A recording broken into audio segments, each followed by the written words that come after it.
Bonjour, chers élèves. Le but de cette capsule est de vous en apprendre plus sur le volume.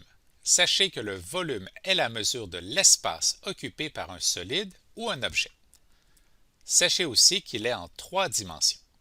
Par exemple, nous pourrions trouver le volume de ce prisme qui est de 750 cm3, tout comme le volume de cette boîte qui est de 54 décimètres cubes.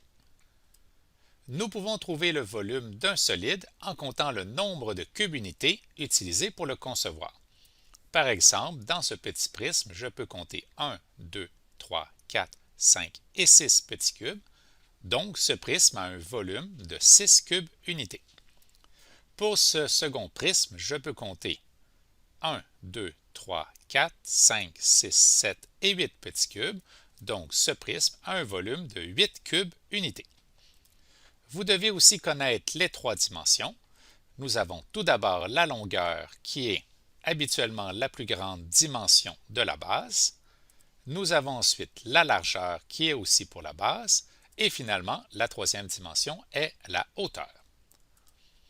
Si nous avons un cube, un prisme à base carrée ou un prisme à base rectangulaire, nous pouvons trouver le volume à partir de la formule de la longueur fois la largeur fois la hauteur.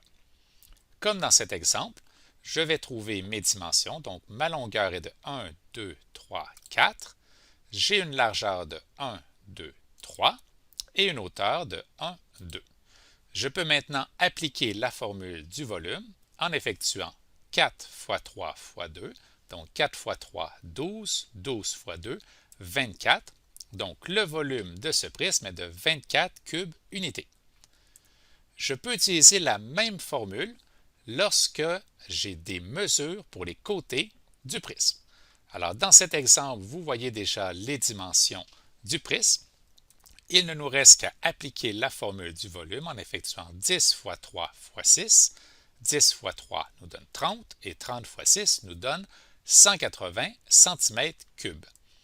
Vous observez qu'à la fin du centimètre, il y a un petit 3. Alors, retenez que les unités de mesure du volume sont au cube, c'est-à-dire exposées en 3. Les plus courantes sont le centimètre cube, le décimètre cube et le mètre cube. Et voilà, vous savez maintenant ce qu'est le volume et comment le calculer.